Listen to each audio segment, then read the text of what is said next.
Sejam muito bem-vindos a mais um episódio do Bloco Podcast. Eu sou o Hugo Quinteiro e você me encontra no X por @Hugo_Quinteiro. No episódio de hoje vamos fazer um Bloco Podcast entrevista Rascunhos Econômicos com o Léo. Tudo bom, Léo? Tudo bem, Hugo. Também tem o Felipe, o investidor descentralizado. Tudo bem, Felipe? Tudo tranquilo. Vamos mais uma vez aí para mais uma entrevista, né? Agora com o Léo, Rascunhos Econômicos, né? Comecei a seguir ele agora até recente, comecei a descobrir ele através do Coffeenix e tudo mais. Vamos abordar um pouco mais sobre isso, né? E sobre o que ele fala, etc. Sim. Léo, teu canal tem chamado atenção no YouTube, né? Tá aqui na descrição.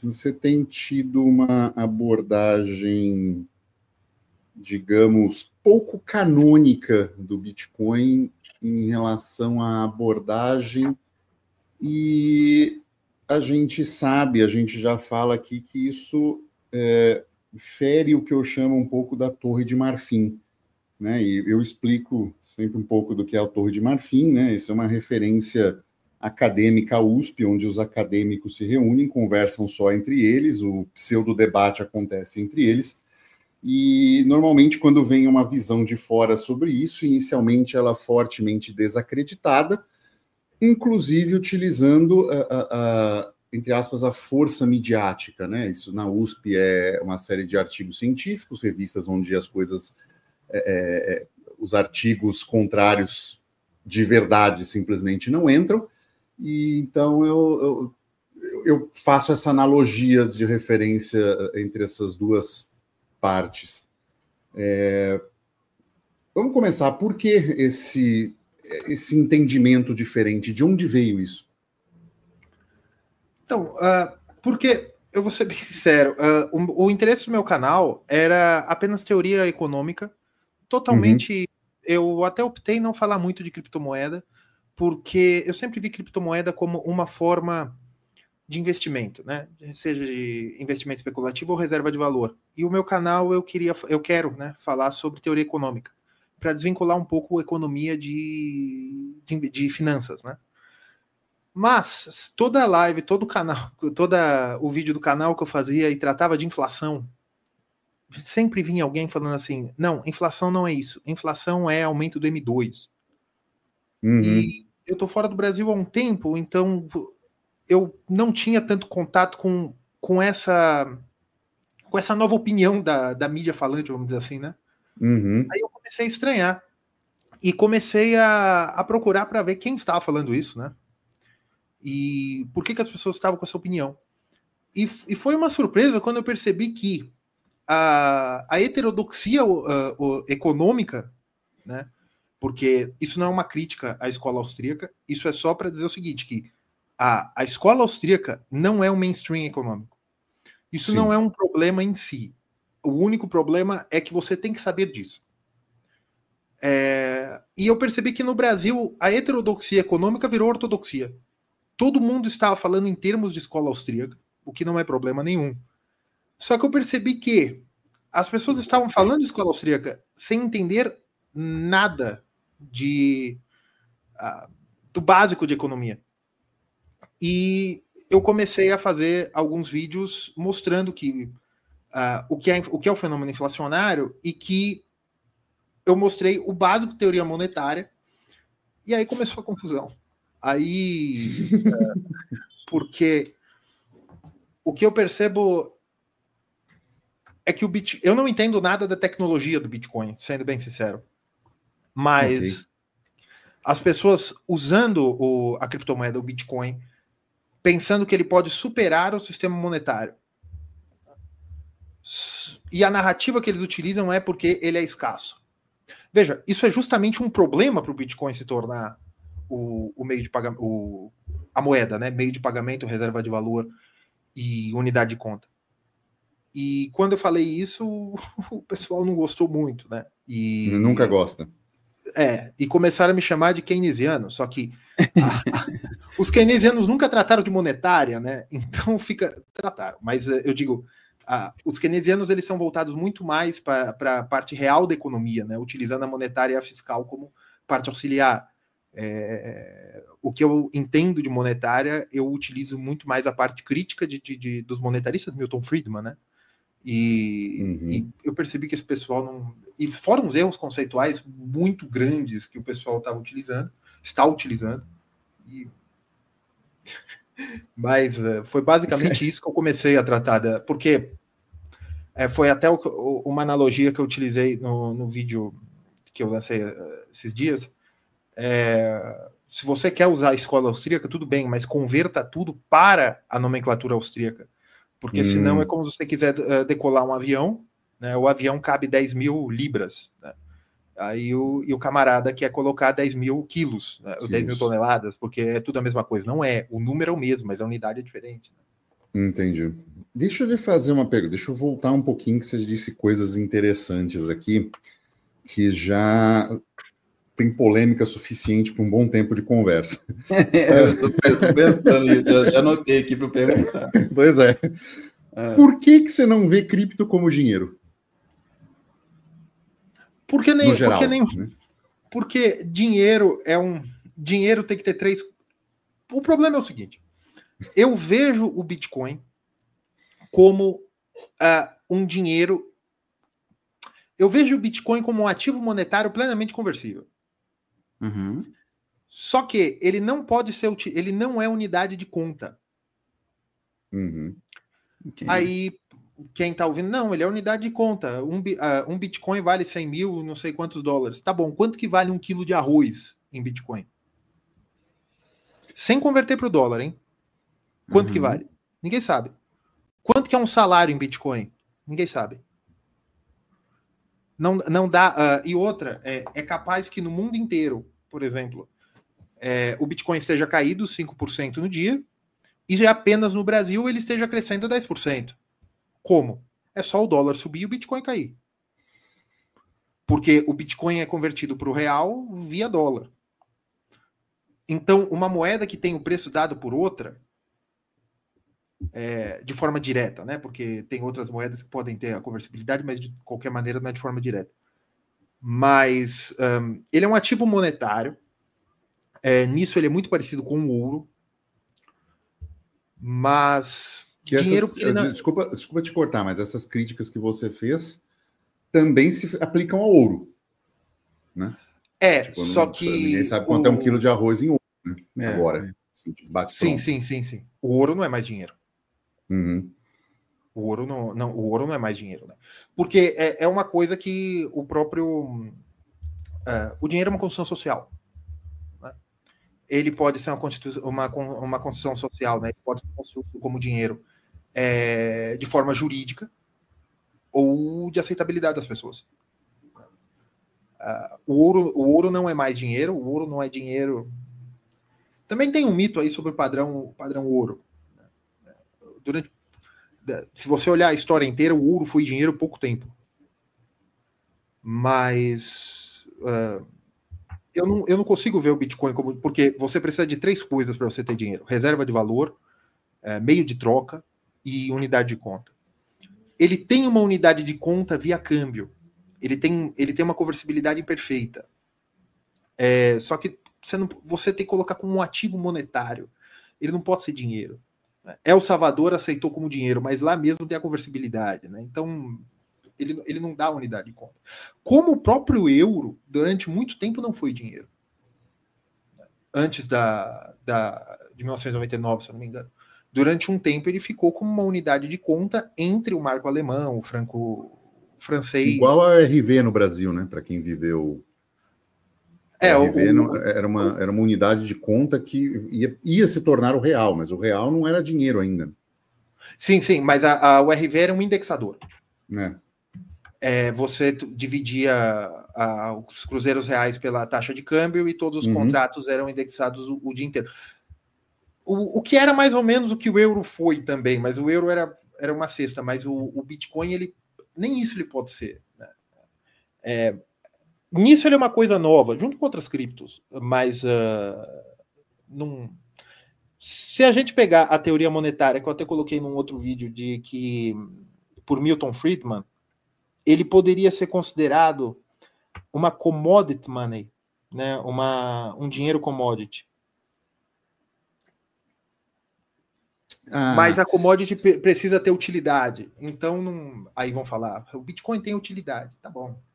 Então tem, mas ele não tem, ele não é consumível, né? Toda commodity money é consumível no final, né? Então, é uma coisa que é meio complicado de travar assim o que é o Bitcoin, mas dinheiro, ele ainda não pode ser porque ele não dá preço. Mas ele pode vir a ter. Pode. E o pessoal vai ficar muito bravo, mas a rigor, para virar dinheiro, você precisa que um território o aceite. E dê preço naquele território. Então, isso aí, no caso, né, eu acho que é uma questão mais disruptiva, porque nunca aconteceu na história, né? Então, talvez a gente tenha, se houver uma adoção voluntária por parte das pessoas que utilizam o Bitcoin e começarem com isso, né, ao ter ele como unidade de conta mesmo, né, para saber que, olha, gente, esse café custa 100 sats, por exemplo. E a partir daí, isso ir se propagando, talvez a gente tenha essa utilização, porque a grande questão, né, da gente com Bitcoin é a ideia dele ser permissivo no sentido, tipo assim, de não precisar de regulamentação. Porque se a gente for esperar que algum país regulamente e aceite ele de forma legal, escrito na lei, positivado, esquece, porque tá no caminho errado, entendeu? Então a gente espera que isso talvez venha de uma adoção das pessoas. Voluntária, né? Isso. Será que... Porque tem duas formas do dinheiro virar dinheiro. Ele ser o curso forçado, de cima para baixo, e que normalmente quando acontece isso, você tem um problema muito grande, porque virou dinheiro, mas agora você precisa adequar o nível de preços. Quanto vale cada coisa. O Brasil teve várias moedas, né? Durante um curto período de tempo, e era fácil. Era só você converter da moeda antiga para nova. Né? E a URV, o real, ele foi genial, que o problema era todo o sistema monetário antigo. Então, em vez de converter da antiga para nova, você converte da antiga para nova tendo referência ao dólar. Né? Então, você importou a cadeia de preços dos Estados Unidos. Por isso que teve que abrir a importação também. Muito bem. Só que isso é uma forma. Só que tem a teoria da regressão do Mises, que é da escola austríaca, que entende que o primeiro dinheiro que surgiu, ele tinha que ser uma mercadoria. Uhum. A escola austríaca não gosta muito da ideia que o escambo virou o dinheiro. Só que para ele ser adotado, aquele ativo tem que ser regredido até a época que ele era uma mercadoria, que era uma commodity. Mas não sei, sim, pode ser, porque o Bitcoin é uma coisa realmente muito nova. Né? A ideia é nova, vamos dizer assim. É dessa forma, o pessoal fala que é o primor da escola austríaca, mas não é. Tanto que ele vai contra a teoria da regressão, né? Então... em tese, eu posso levantar só uma questão aqui, Léo, na tua opinião. As criptos que operam, né, numa forma Bitcoin-like, né? Não estamos falando de stablecoins, porque aí a gente está entrando em uma outra seara e uma outra forma, mas criptos como o Bitcoin colocam, assim, você acredita que nós estamos diante de um novo paradigma econômico que está estressando os princípios das escolas de economia? Ou seja, é algo novo. Como o monetarista enxerga isso, como o austríaco enxerga isso, como o keynesiano enxerga isso, como as escolas de economia enxergam esse ativo? Nós estamos diante desse novo paradigma, assim, algo que foi por desenho, por white paper, escrito para ser um dinheiro de pessoa a pessoa, está sofrendo este estresse de economistas sentarem e se debruçar e falar, mas o que diabo é isso, ou como ele está se comportando nesse momento? Olha, a primeira escola que perde com isso totalmente é a Modern Monetary Theory, né? É a MMT, né? Que é muito forte no norte da Europa, inclusive, né? Que é que o dinheiro é uma propriedade do Estado. E que é uma coisa muito interessante, porque nenhuma outra escola pensa isso, a não ser os próprios maximalistas. Puta, eu entendo que É uma coisa muito interessante mesmo. Porque essa ideia de que o dinheiro é uma propriedade do Estado é uma ideia da MMT, né? Da Escola Monetária Moderna, vamos dizer assim. E que o Estado não teria que se preocupar, que em teoria não existiria política monetária para essa escola. Tudo seria política fiscal. Tudo importa quanto o Estado coloca de dinheiro na economia via orçamento e quanto retira via imposto. Que é a ideia que a maioria dos bitcoiners e maximalistas que eu tive contato tem. Eles acham que assim funciona.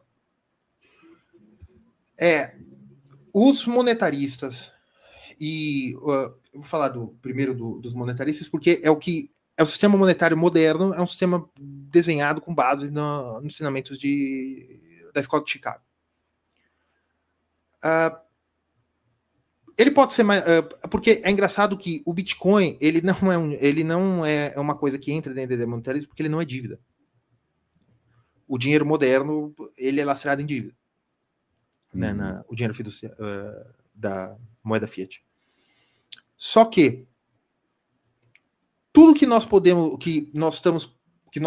utilizar do dinheiro, da teoria da TQM, né, que é a teoria quantitativa da moeda, da liquidez, esse tipo de coisa, o Bitcoin teoricamente poderia ser utilizado sem problema nenhum. O único problema que causa estranhamento à escola monetarista para o Bitcoin é o problema da rigidez da base monetária. E isso, para a escola monetarista, geraria deflação. A deflação, eu até não fui bem entendido quando eu falei isso num vídeo, a deflação, ela é pior que a inflação para o sistema econômico que nós vivemos hoje.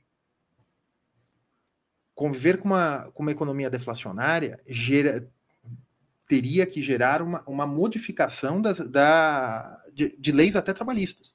Em qual sentido? E de alocação de recursos também? Porque nós temos... Só ver se é por aí.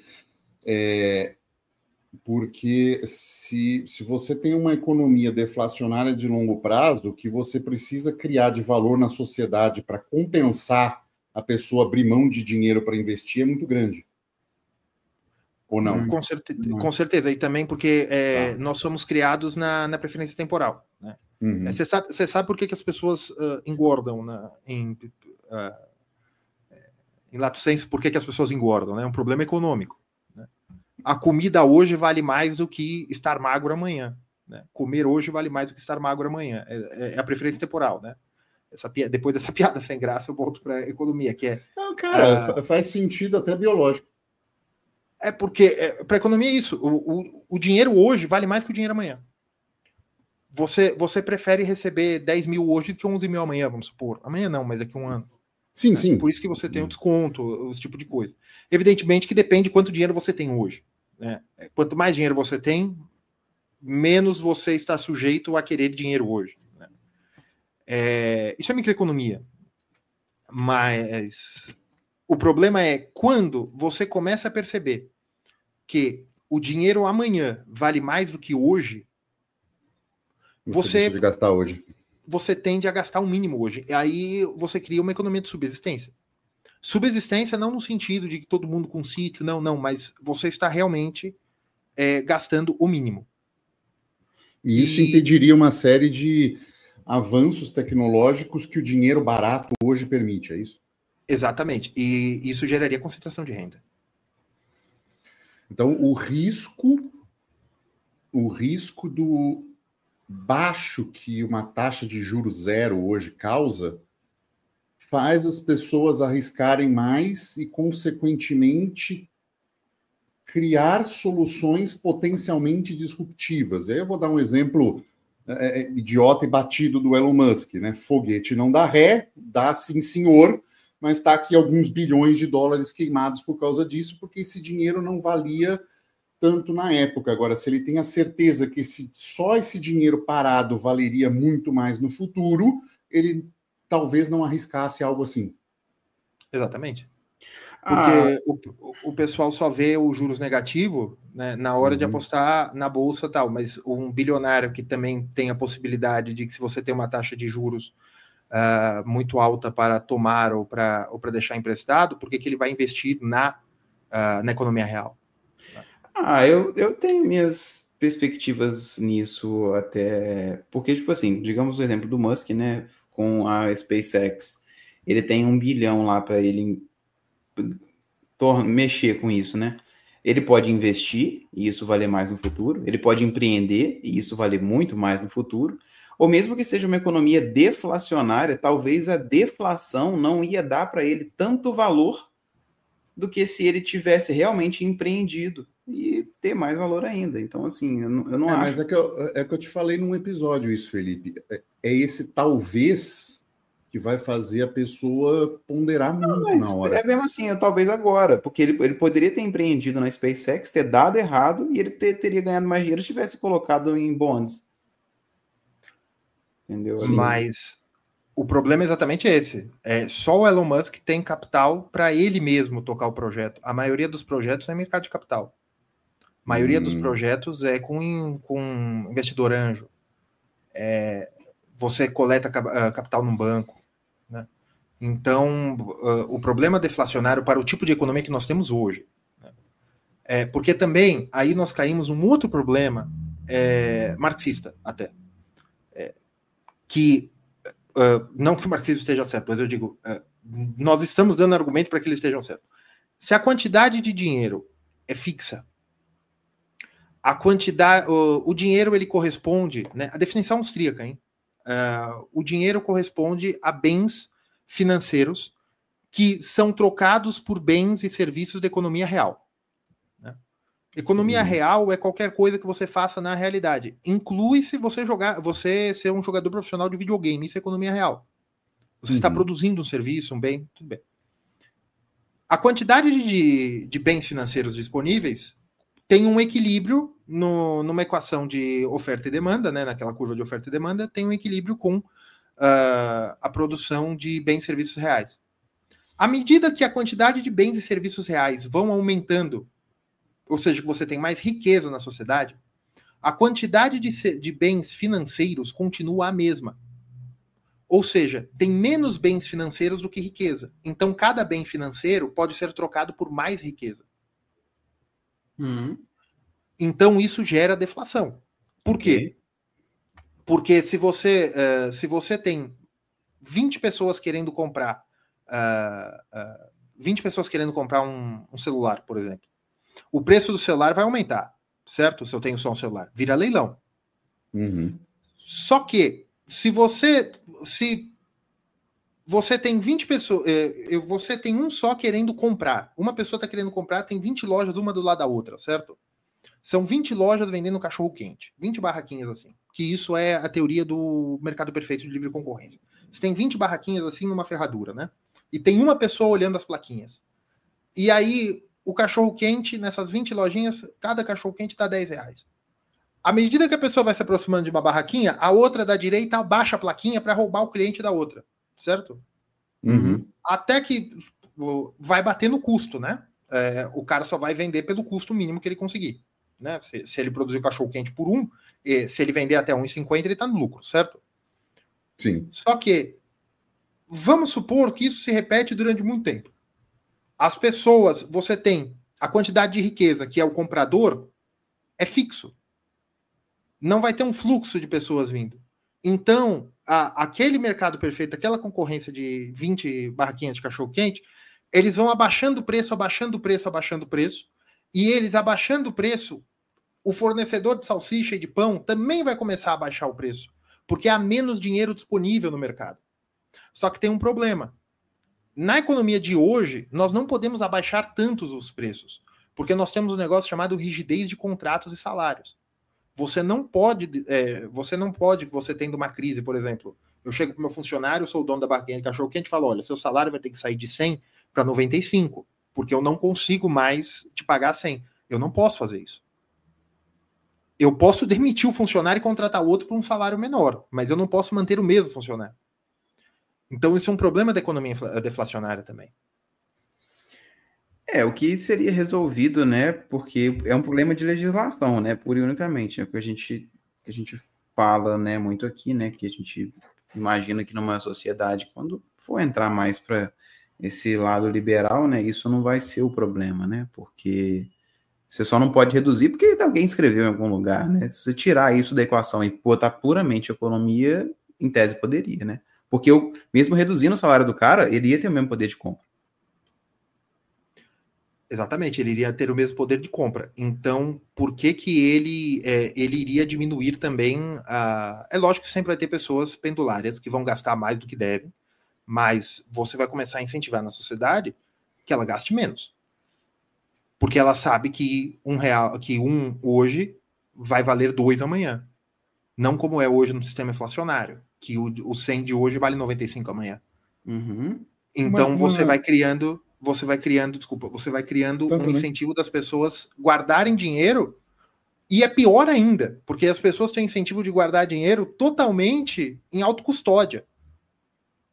Porque o que é um banco? O banco é um lugar em que pessoas superavitárias no orçamento doméstico, né, que ganham mais do que gastam, deixam dinheiro parado ali, e pessoas que são deficitárias, que precisam gastar ou querem investir mais do que têm, vão ali para tomar emprestado.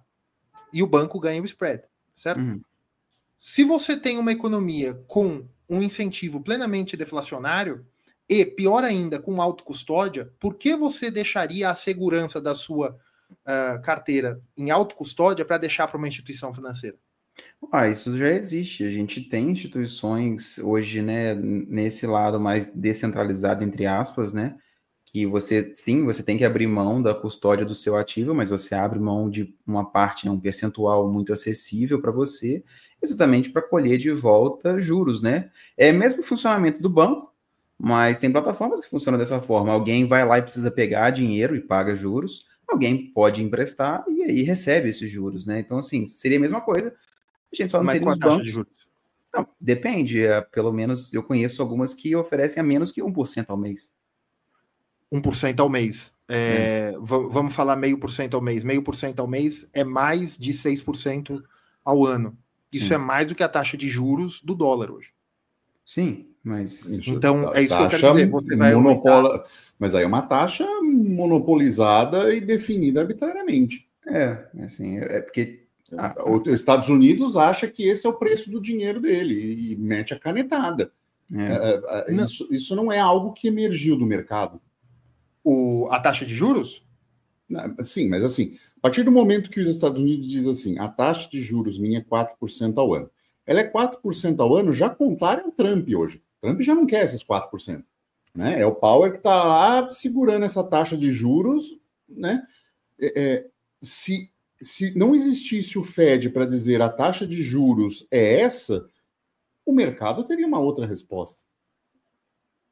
Sim, teria, mas você também tem a curva longa, né? Que aí é praticamente leilão no secundário, né? Evidentemente que você também tem a pressão do à vista, né? Do mercado primário. Mas a coisa não descola absurdamente sabendo-se que existe isso. Então, assim, me corrija se eu estiver errado ou se a sua abordagem pensar diferente. Mas, a partir do momento que o Fed diz hoje a nossa taxa curta são 4%. O que o mercado de longo prazo precifica nesse sentido é essa taxa está ok com o que eu acredito ou não, mas ele pode precificar 2 vezes, por exemplo, ser 8, num exagero, mas isso está querendo dizer que eu não concordo com 4, mas não significa que ela seja 8, significa que ele não concorda com 4. Porque se ela fosse livre, talvez estaria em 16. Exatamente. Só que, veja, a economia moderna, com os avanços tecnológicos que nós temos hoje, é uma economia feita em que nós podemos ter juros artificialmente baixos. Eu não estou falando que isso é bom, veja. Não estou falando que isso é bom. Entendi. Eu estou falando que nós estamos acostumados com isso. Faz 30 anos. 30? Desculpa, por quê? Qual é o... que aconteceu desde 1995, mas no macro, né? No mundo. Não no Brasil, não. Eu estou falando do sistema mundial. Faz uns 30 anos que se fechou as últimas barreiras da conversibilidade foi desde a crise do México, vamos dizer assim. Né? Porque teve a quebra a quase quebra do Banco da Inglaterra, né? Sim. E aí você teve os ataques especulativos a México, Bolsa Brasil, México, Ásia. México, Rússia. No Brasil, quando ia chegar, quebraram a conversão, né? 1 para 1 do real para o dólar. Mas depois disso se estabeleceu uma série de controles monetários que são as regras que nós temos até hoje. São as regras que nós temos até hoje, que faz 30 anos em que os juros mundiais estão nesse patamar. A ponto que de 2012 até 2017, alguns títulos europeus e o Japão estavam na armadilha da liquidez, que não adiantava os bancos centrais, né? No caso do Banco do Japão e o Banco Central Europeu, abaixarem mais o título do longo prazo, que as pessoas ainda preferiam comprar títulos do que investir, ao ponto de que alguns títulos tinham juros nominais negativos. Você colocava 100 e tirava 99. Então, veja, sim, o Banco Central tem a capacidade de dar os juros da economia, mas o Banco Central ele tem muita força, evidentemente, mas ele não pode nadar contra a maré tanto tempo. Ele tem essa capacidade, ele tem a máquina, vamos dizer assim, só que quando você pode cair numa armadilha da liquidez, você pode cair numa armadilha fiscal, né, que são os dois extremos. E provavelmente na Europa, você não teve o aproveitamento dessa armadilha da liquidez, que é dinheiro barato ou dinheiro de graça. Era mais barato eu dar o dinheiro para você render, para você empatar, né? Eu te dei 100, você me devolve 100, do que eu deixar num título longo do Banco Central Europeu. Mas por que isso não virou inovação na Europa como virou nos Estados Unidos? Aí você entra o capital humano. O capital humano, não só as pessoas, né? Mas as instituições, a legislação que permite a inventividade, esse tipo de coisa também, engenheiros de todas as partes do mundo e outros profissionais. Mas, veja, o problema do Bitcoin, ele tornando-se o padrão mundial, é um problema de crise de liquidez constante. As avessas, né? Que os agentes estão líquidos, mas não compensaria a inventividade. Isso não é tão difícil de acontecer. Isso acontece quando você tem um cenário de estabilidade monetária durante muito tempo. Isso acontece. E veja, na Europa, isso começou a acontecer em 2013 para 2014. Foi apenas 3 anos depois da maior crise do euro. Mas e no caso, por exemplo, que é o que o pessoal fala muito até no Twitter, no Brasil você tem uma taxa Selic de 15%, e aí todo mundo fala, vou empreender para quê? Se eu posso pegar e botar o dinheiro para render 15%, é o mesmo caso da deflacionária, onde você pega o dinheiro e não gasta com inventividade. Sim, e é uma coisa que eu critico eu brinco, né? Quando me chamam de keynesiano, eu falo, no Brasil eu sou keynesiano, fora do Brasil eu sou monetarista, né? Porque existe um conceito de inflação keynesiana. Não, eles não tratam de inflação, eles tratam de causas de inflação, que se chama hiato inflacionário. O problema quando você aumenta os juros no curto prazo, ele realmente segura a inflação. Mas por quê? Porque ele tira liquidez. Ele força uma espiral deflacionária, comparado ao que era, né? As pessoas começam a ter menos dinheiro disponível, e tendo menos dinheiro disponível, elas começam a gastar menos, e o comerciante não pode aumentar o preço. Então estaciona a inflação, porque tem menos cliente. Só que o problema no Brasil, nós estamos fazendo isso faz 30 anos. Foi curtíssimos períodos em que nós tivemos juros baixos. E juros baixos no Brasil é coisa de 6, 7%. Eu sei que no problema sanitário, né, eu gosto de falar assim no meu canal para não ter problema. No problema sanitário, nós tivemos juros de 2%. Mas ali foi muito específico e eu acho que havia muito boas razões para isso. Mas hoje você tem uma taxa de juros de 15%. O maior problema o problema do Brasil não é monetário, o problema do Brasil é fiscal. O problema é que a taxa Selic, tudo que é feito no Brasil, é feito de uma forma para... os economistas brasileiros parece que leram expectativa racional demais. Eles sempre não querem frustrar os mercados. Eles sempre não... Sabe? E o problema é se você mantém uma taxa de juros 15%, como você vai comprar uma máquina para aumentar a sua produção? Então, no próximo ciclo de Selic alta, você vai forçar a Selic a aumentar, porque você não vai ter capacidade de aumentar a sua produção. Não só aumentar, manter, porque o capital se consome. Você precisa reinvertir capital. Então, isso é um problema sério no Brasil que realmente não tem solução. Porque, só para encerrar, o brasileiro, no meu entender, né, de todas, né, desde dos mais altos cargos até as pessoas menos afortunadas no Brasil, tá todo mundo meio que contente com esse arranjo econômico. Não estou falando político. Esse arranjo econômico tá todo mundo meio que contente. Quem paga mais imposto proporcionalmente é a classe média.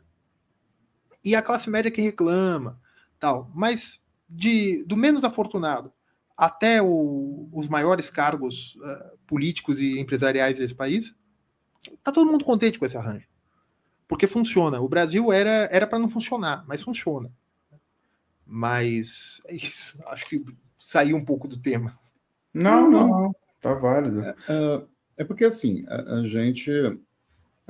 O discurso do Bitcoin e da cripto é justamente disruptivo ao sistema, né?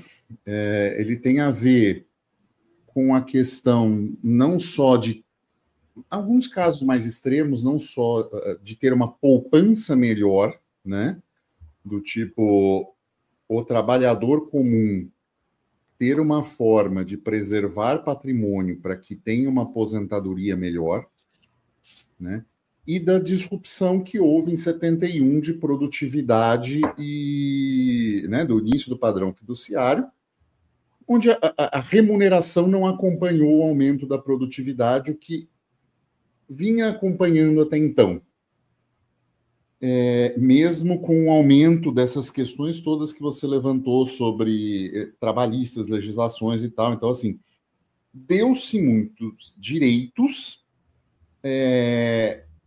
em detrimento de dar o que efetivamente as pessoas esperavam, que era melhor remuneração, ou pelo menos que a produtividade acompanhasse, né, os salários acompanhassem a produtividade, a remuneração.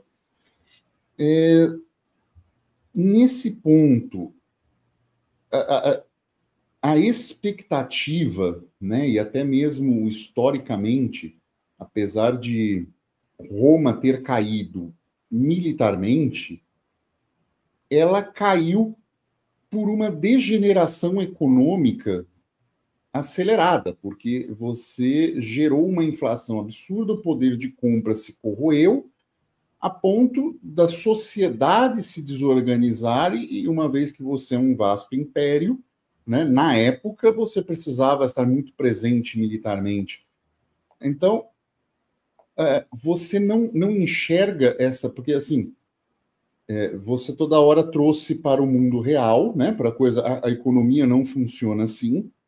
Então você não acredita que um ativo como o Bitcoin ou um ecossistema como as criptomoedas seja capaz de fazer a máxima do fix the money, fix the world. Então, assim, consertar a economia ou destroçar a economia e criar uma nova escola ou um novo paradigma a partir de introdução de um novo dinheiro, por assim dizer. Isso não passa como uma hipótese válida para você? Isso aí é materialismo histórico dialético, né? O nome disso aí é comunismo. Você achar, sem brincadeira, você achar que o comportamento é moldado pela economia, isso é materialismo histórico dialético. A escola austríaca, eu tô falando de escola austríaca porque como você disse, eu peguei a escola austríaca para criticar o próprio Bitcoin, né? Uhum. Mas Mises e Hayek ficariam incomodados com essa afirmação, que eu sei que não é sua, né? Que é o... Sim, eu tô trazendo a visão, né? Que, veja, o que molda o mundo é o gênio humano. É a ação humana, é a vontade do homem de fazer.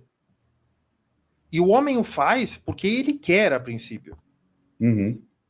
Tanto é assim que há pessoas que são corrompíveis por dinheiro e há pessoas que não são. E veja, quando você diz que nós vamos trocar o padrão monetário, e essa ideia que você disse, que nós vamos trocar o padrão monetário e tudo será melhor no estralar de dedos, é a mesma coisa. Né? Faremos a revolução, acabaremos com os burgueses, tudo será melhor. Né? Então, no fundo, né, é uma evolução. Não é mais o capital que é o problema. É o meio fiat que compra o capital que é o problema. Veja. Então, o meu problema é esse. Por quê? Por que eu insisto tanto que o problema não é a política monetária? Por quê? Porque as pessoas estão não contentes, mas há uma passividade quanto a esse sistema. E querendo ou não, o sistema funciona. Você tratou de 1971, tem uma explicação. Tudo bem, foi a quebra do padrão ouro, partindo desse princípio. Mas veja, a quebra do padrão ouro não pode fazer que o dono do posto de gasolina no sul da Flórida fale, o ouro não é mais o dinheiro, agora eu não vou pagar mais o salário pro John, que eu pagava 100, agora eu vou pagar 150, não importa que ele aumentou em mais de 100%. Entende? Não foi... como isso se alastrou na sociedade? O que aconteceu foi o seguinte, você tendo mais capital disponível para empréstimos, através do sistema financeiro, através da liberação da criação de moeda escriturária, né, que é que o pessoal fala, o problema é a reserva fracionária. A reserva fracionária permite que eu crie moeda via banco através de moeda escriturária. Né? E aí, através da moeda escriturária, eu tenho mais dinheiro para emprestar, os juros é mais barato, e eu também não me importo muito se eu não devolver o dinheiro, porque aquele dinheiro não existia, né, para o banco. Então, você flexibiliza o sistema financeiro. O que isso implica? Implica o seguinte, que todas aquelas greves de caminhões, de metalúrgicos e de tudo que acontecia nos Estados Unidos e na Europa durante os anos 50, os anos 60, eu comecei a colocar máquinas na produção e de aumentar a produtividade do trabalhador. Como? Porque quando a pessoa fala, a produtividade aumentou. Mas como a produtividade aumentou? Nós estamos falando de 1971. Então, nós estamos tratando da produtividade considerada 1950 a 1960, não? Uhum. O que era? Você, para fazer um escritório funcionar, você precisava de 4, 5 pessoas. Você precisava de um office boy, você precisava de um porteiro, você precisava de 4, 5 pessoas. Secretária, né? Secretária, tal. Com o advento de poucas máquinas, você poderia reduzir de 4 para 2 pessoas. O médico e a secretária, o advogado e a secretária. Você não precisava mais de 2 pessoas adicionais. Esse é um exemplo meio ruim, mas, por exemplo... Hoje em dia, o médico já tem um GPT, já não tem mais secretária. Exatamente. E aí você pior ainda, né? Porque hoje em dia o médico ele não tem mais um consultório. Provavelmente ele já tem um consultório unido com outros médicos, né? Não tem mais um consultório só, né? Sim. Por quê? Veja, o que é produtividade? Há algumas formas de medir a produtividade, mas essa é mais simples. Quanto de dinheiro eu preciso para produzir uma determinada quantidade de dinheiro? Tá? Quanto eu preciso investir para retornar? Isso é uma forma de produtividade. A produtividade de trabalho é quantos salários eu preciso pagar, ou quantas pessoas, mas é a mesma coisa, né? Uma eu estou fazendo em quantidade de fator de produção, outra eu estou fazendo em custo de fator de produção. Mas quantos salários eu preciso pagar para que essa tarefa seja feita? Por exemplo, uma estação de trem. Antes do advento de uma série de sistemas que começou em 1970, luzes de estação, catracas e outras formas de monitoramento, né, que não era câmera, mas você já tinha outras formas de rádio, tipo walkie-talkie, que pode ter começado um pouco depois, mas essas coisas vão facilitando mesmo. E antes você precisava de 4, 5 vigias, agora você precisa de apenas 2.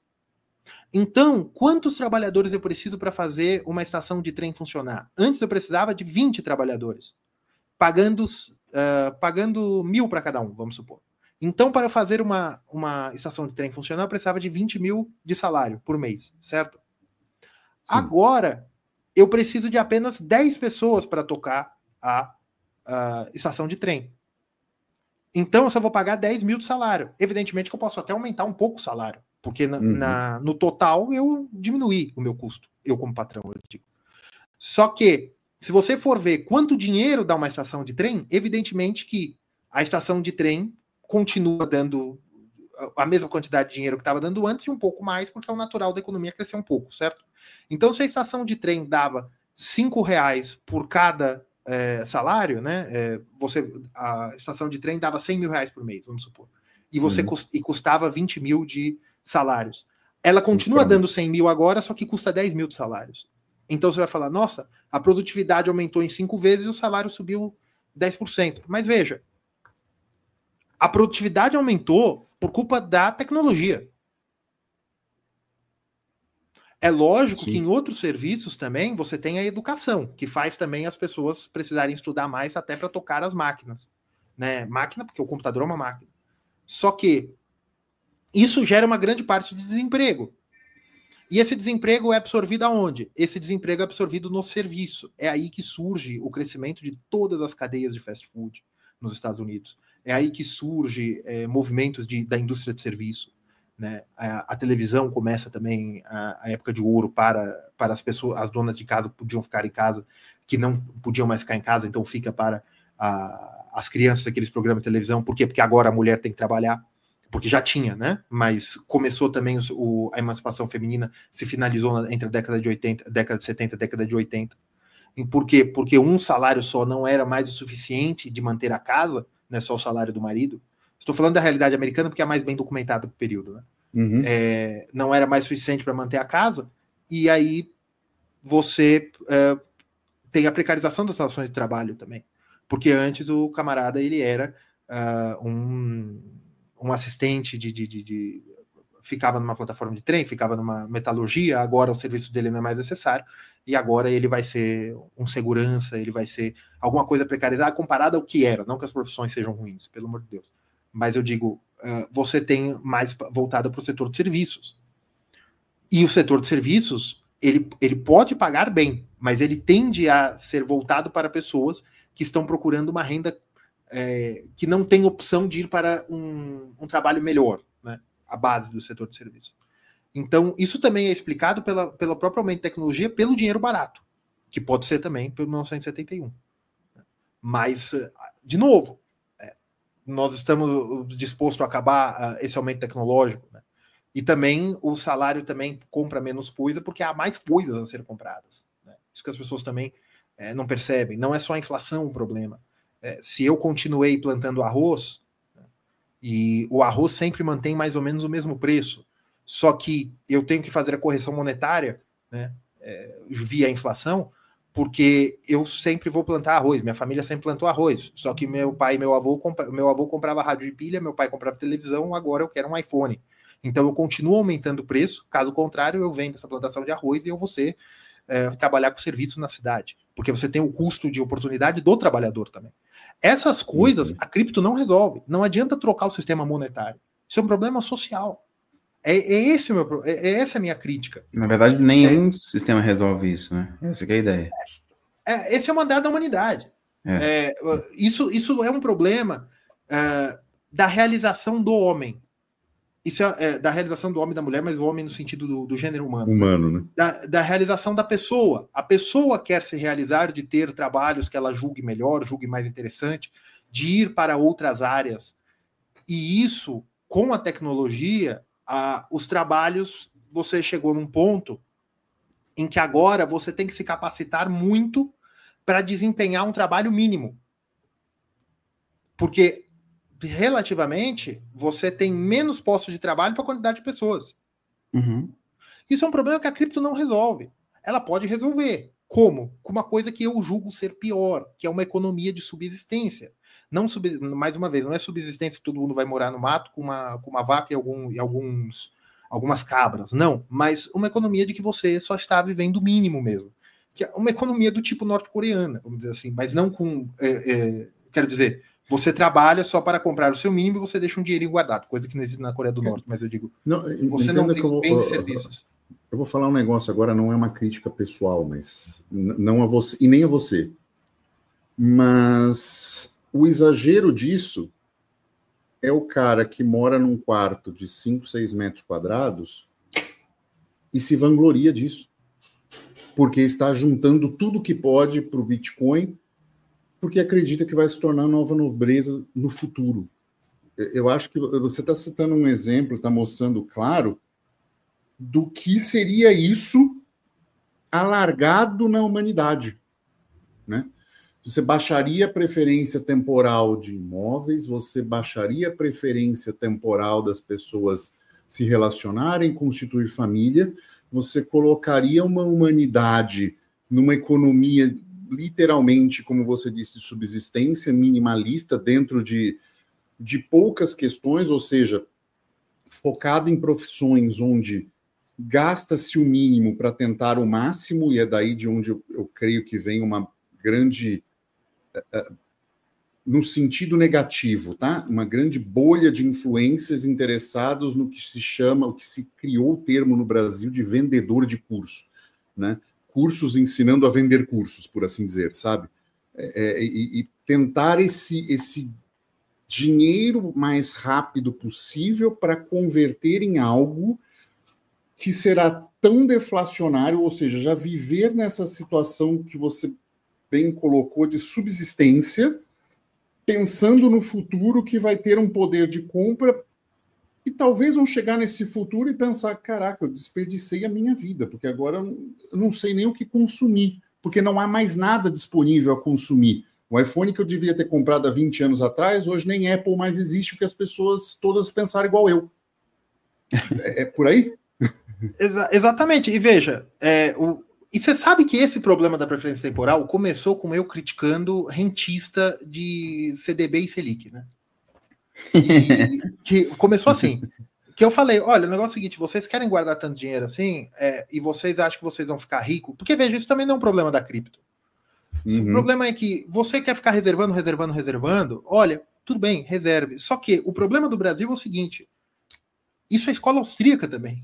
Olha, eu não sou um fiel da escola austríaca, eu não rezo esse credo, mas eu entendo com toda a modéstia, eu entendo o que eu estou falando quando eu cito a escola austríaca, que na escola austríaca é o seguinte, poupança aqui no sentido lato, né? Não a aplicação do banco estatal. Né? Sim.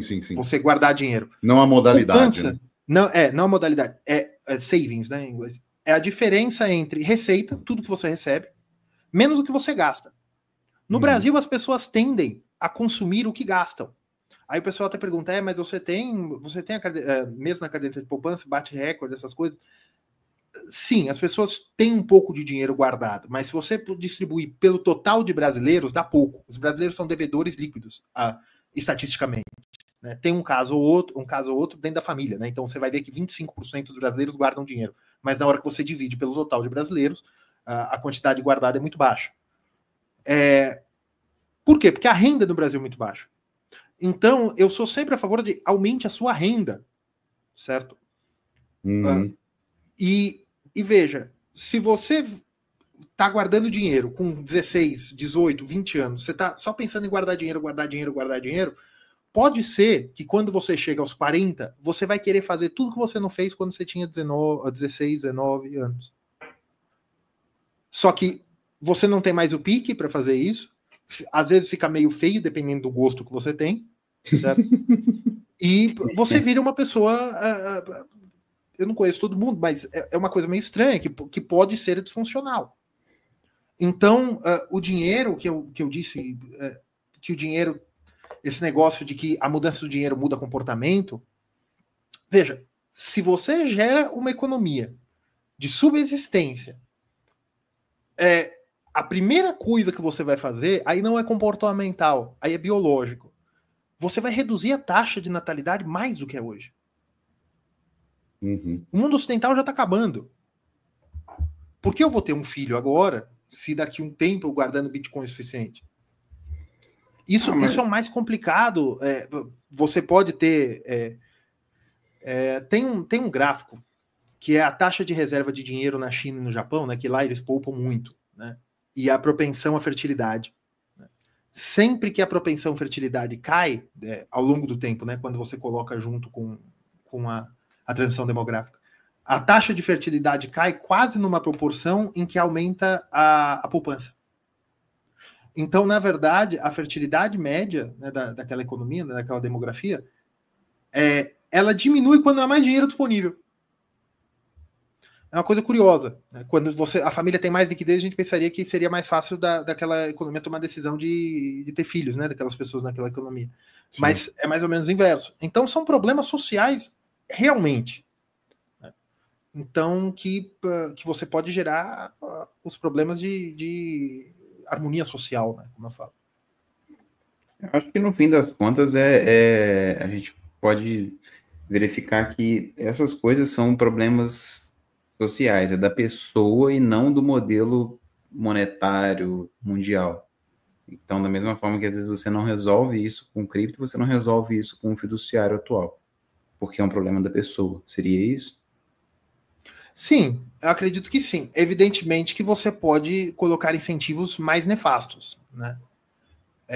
A cripto ela tem um poder de potencializar estudo, e o grande problema que eu acho que o Bitcoin nunca será o dinheiro de utilização primeiro que se os maximalistas estão certos e você tem um demiurgo, né? Você tem um deus mau que está do lado da impressora do Banco Central, por que ele deixaria essa situação acontecer? Se ele tem tanto poder, por que ele deixaria isso acontecer? Deixaria o que acontecer? A troca do padrão monetário. Ué, porque a troca viria de forma voluntária pelas pessoas e não por um governo central. Sim, mas o governo tem poder de impedir isso. Não, eles não conseguiram parar com o PGP, eles não conseguiram parar com pirataria, tráfico de droga não acabou, tráfico de arma não acabou. Tem muita coisa que eles conseguem parar. Mas o tráfico de droga é porque tem a ligação no topo, né? Não, mas, sim. Sim, mas o que eu quero dizer é o seguinte: uma forma. Não tem incentivo, né, Felipe? É isso que você quis dizer. Não há um incentivo para acabar, né? Não tem. Sim, é que eu acredito que tem um incentivo para continuar, né? Desses exemplos que ele deu. Mas se você pega, por exemplo, em 1933, as pessoas começaram a guardar ouro nos Estados Unidos. O ouro foi confiscado. No Bitcoin, aí eu não entendo a parte de vista de tecnologia, mas eu entendo de prevenção à lavagem de dinheiro. Não é difícil para um Estado saber tudo que você gasta. Nem no Bitcoin. É fácil. Isso, agora, invertendo um pouco o papel. É verdade que é muito fácil rastrear as carteiras ao ponto de saber mais ou menos quem está usando? Sim. Mas sim. Felipe, sim. A gente até testou 2 vezes o Cofinix. A gente entendeu claramente a diferença do que é rastrear um Monero e rastrear um Bitcoin. Em termos proporcionais, é uma blockchain aberta, privacidade não existe. É viável, eu tô falando, tipo assim... Limpar a carteira pessoa é um pouco mais difícil, mas com compliance, sem mexer no protocolo, se faz. Não, eu digo assim, por exemplo, partindo de um endereço na blockchain solto, você vai ter que fazer mais trabalho para sugerir de quem que é, entendeu? Sim, mas assim, sem mudar o protocolo e mudando legislação e compliance ali, sabe? Passar a exigir coisas, se torna muito mais fácil. Dá para fazer e dá para descobrir muita gente. Tipo assim, eu diria que, assim, dos usuários do Bitcoin hoje, né, que fazem transações on-chain, dá para você hoje, com o que a gente tem hoje, se o pessoal quiser, dá para você identificar tranquilo aí uns 80%. Com nome, RG e tudo mais. Então, se uma autoridade monetária de um país quiser não criminalizar, mas começar a processar via o equivalente, né, a autoridade fiscal, essas pessoas, é fácil. Porque, veja, você não precisa desmontar todos os usuários. Você precisa que pelo menos metade dos usuários não se sintam mais confortáveis. Porque aí você já perde a utilidade dos outros 50%. Então, o que eu acho que vai acontecer também Porque só complementando, porque é muito simples. Se você pegou esses 50%, é muito fácil perguntar para eles: peraí, mas essa transação aqui não foi para tal lugar. E aí você já tem o rastro muito mais fácil e direcionado. Faz todo sentido. E outros bens reais, né? Porque se você vai usar Bitcoin, você vai fazer o quê? Você vai comprar um carro. Aí o carro você vai deixar no nome de quem? Você vai comprar um computador. Você vai colocar que password, que login e senha, porque agora os Windows você tem que colocar a sua conta da Microsoft. Uhum. Então, tudo isso é lógico que não é linkado dessa forma, mas nós estamos falando dos próximos 100 anos se o Bitcoin vai ser utilizado, por exemplo. Uhum. Esse negócio de que ele é livre, tirar o dinheiro do meu estado, olha, vocês... É uma coisa engraçada. Eu acho que esse pessoal, eles superestimam o poder do Estado do ponto de vista monetário e subestimam do ponto de vista fiscal. O Estado é muito bom para arrecadar. Então, eu acredito que esse demiurgo, né, esse demônio que o pessoal pinta que o Estado consegue fazer com a política monetária, ele não existe. Ele está no lugar errado. Eles conseguem fazer com a política fiscal. O Estado é muito bom para arrecadar. Então, justamente essa utilidade que eles estão utilizando, né, que eles estão falando de que você tira o Estado do seu dinheiro, não é bem assim. Não, porque depois você vai... Porque, tudo bem, eu tenho reserva de valor, eu tenho dinheiro, mas você não pode usar. Que é o mesmo problema do ouro, se você parar para pensar. Uhum. Eu vou guardar ouro, né, na minha casa. Aí eu estou guardando, eu chego aos 300 gramas de ouro, que é muito dinheiro. Eu vou fazer o quê? Eu vou trocar onde? Eu vou passar em qual aeroporto? O que eu faço com isso? Eu consigo trocar na loja de penhora da esquina o primeiro dia, no segundo dia, no terceiro, aí no quarto já tem um policial querendo saber onde eu arrumei esse ouro. O Bitcoin pode ir para o mesmo caminho.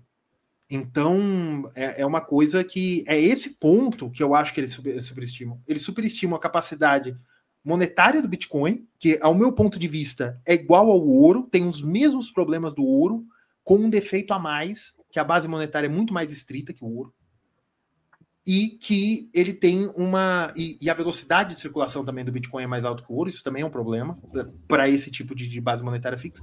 E ele tem todo o problema do ponto de vista fiscal, que ele é muito mais rastreável que o ouro, por exemplo. Sim, fato. Isso afeta a fungibilidade em um momento, né?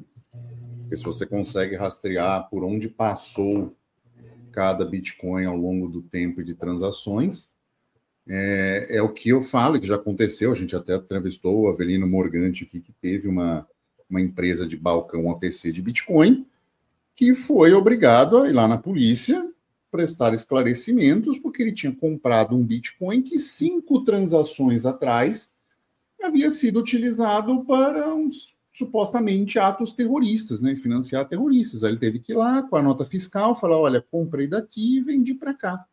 Né? Então, assim, isso altera a fungibilidade, porque afinal de contas, se você é obrigado a ir lá prestar para coisas que aconteceram várias transações depois, há todo esse rastro que faz até pior que o ouro, né? Porque se você pega um pó de ouro, derreteu, fez uma barra, depois derreteu de novo, fez outra barra, não tem mais como diferenciar nesse sentido. Em termos de fungibilidade, é maior, né? Um ouro do que um Bitcoin. Concorda? O próprio dinheiro físico, né? O próprio dinheiro físico é impossível. Dá para você saber o código e tal, mas é quase impossível você conseguir pegar pelo número de série de uma nota, você conseguir rastrear. É quase impossível. O Bitcoin não, né? Pelo jeito. Estamos chegando ao final. O que você vê? Assim, né? A gente fez uma série de críticas. Há um apontamento que, para você, o Bitcoin não resolve esse modelo. Você acredita que há algo que possa resolver esse modelo e deixar ele melhor? Ou nós estamos numa caminhada que temos que acostumar que é assim mesmo, porque a ação humana hoje parte e aceita esses pressupostos e vão continuar a aceitar?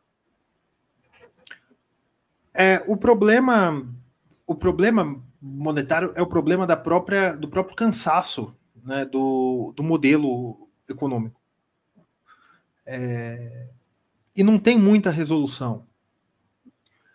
Porque as pessoas que estão no topo estão muito satisfeitas. As pessoas que estão na base às vezes nem têm tempo de ficarem insatisfeitas. e a classe média que sempre vai reclamar. Só que a classe média consegue ficar na classe média justamente porque consegue especializar e trabalhar muito. E também sorte. Tudo na vida a gente precisa de sorte. Né? E veja, e uma coisa que eu percebo, e por isso que eu comecei essas críticas ao Bitcoin, a única coisa que nós podemos fazer é analisar o que está acontecendo e deixar por escrito. Algum dia alguém vai ter de bolar uma solução com novos pontos de vista tecnológico, uma nova organização política, social, esse tipo de coisa. Só que a classe média está tão sobrecarregada, paga tantos impostos, trabalha tanto, e está postergando até o ponto de fazer uma família, esse tipo de coisa, que eu acredito que não há uma dedicação suficiente para entender o modelo. Por isso que, para mim, é tão preocupante a simplificação. Que se simplifica tanto o que está acontecendo. E simplificar não pode ser que uma pessoa ou outra tenha uma vantagem pecuniária disso aí. Que uma pessoa ganhe um dinheirinho, certo? Só que isso, se você está falando que o problema é global e você está ajudando uma pessoa ou outra a resolver um dinheirinho por sorte, porque eu digo, se o fundamental está errado, dar certo é sorte. Né? Eu até brinquei outro dia que era loteria, porque no sentido que se deu certo uma vez, ou se você tem uma base de 1 milhão de usuários, 2 ou 3 conseguiram, então é sorte. Certo? E só que isso tira o foco das pessoas, não de se revoltarem, eu não estou pregando uma revolução bolchevique aqui, mas o que eu digo, das pessoas entenderem o que está acontecendo e poderem tomar melhores decisões para a vida delas. E se depois disso elas entenderem que tem que comprar Bitcoin, que tem que comprar Monero, não sei, aí é cada pessoa que pode entender o planejamento para ela mesma. Mas eu acho muito perigoso tábuas de salvação. A pessoa achar que porque está reservando um satoshi, quanto que é? É 1 milésimo de satoshi que eles estão falando que a pessoa vai ser rica? É 0,1 Bitcoin. 0,1 Bitcoin. 0,1 Bitcoin. Que a pessoa conseguir 0,1 Bitcoin, ela vai ser milionária, vai ter muito dinheiro, vai ter isso, vai ter aquilo. Isso tem um erro na base, né? Porque se o Bitcoin é uma reserva de valor e você conseguir reservar 0,1 Bitcoin, é porque você alcançou esse dinheiro. Se você alcançou esse dinheiro, você não vai se tornar rica, você trabalhou para ficar rica. Né? Excelente ponto. Então, não é o Bitcoin que está te salvando. Ah, não, mas eu estou reservando valor. Olha, o Brasil é muito grande. Tem muito terreno no Brasil que teve gente que conseguiu uma valorização, não vou falar do Bitcoin desde o começo, mas dos últimos 5 anos do Bitcoin tem lugar que conseguiu. Uhum. Porque foi de 30 mil para 100 mil dólares. Né? Então, seria de 150 mil para 500 mil, né? Mais ou menos, se a gente colocar o dólar constante, que não era. Sim. Teve lugar. Então, nós não estamos mais em 2010. Então, eu acho isso que eu acho problemático. Mas o que nós podemos fazer? Nós temos que saber o que está diante da gente, procurar uma capacitação. Às vezes você não é bom no que você faz no Brasil, mas em outro país você pode ter um emprego melhor, uma condição de vida melhor, conseguir criar uma família de uma forma melhor, ou em outro estado do Brasil, ou na sua rua mesmo, onde você está. É só você saber onde você está. Eu acredito nisso. A economia serve como um mapa. Você saber o que está acontecendo, o que você pode acrescentar para a sociedade como capital trabalho, capital humano. E eu acredito nisso. Achar que tá tudo errado. O mundo é um Deus mau que quer me punir. Aí fica complicado, né? Aí fica complicado. Eu te avisei que eu falava muito, hein, Hugo? Não tem problemas, não há problema nenhum. É para isso que a gente trouxe, para falar. Léo, quero agradecer muito pelo seu tempo, especialmente por ter aceitado falar com a gente até num dia fora, um horário fora, né? Para quem estou agradecendo aqui algo que as pessoas nem sabem, porque vai sair o episódio no dia normal, no horário normal. Mas agradecer bastante você por isso. Teus contatos de X e de YouTube estão aqui embaixo na descrição. Quer deixar algum outro? Pode deixar só esses mesmos? Não, são os únicos que eu tenho, do YouTube e do X, por enquanto. Show, maravilha.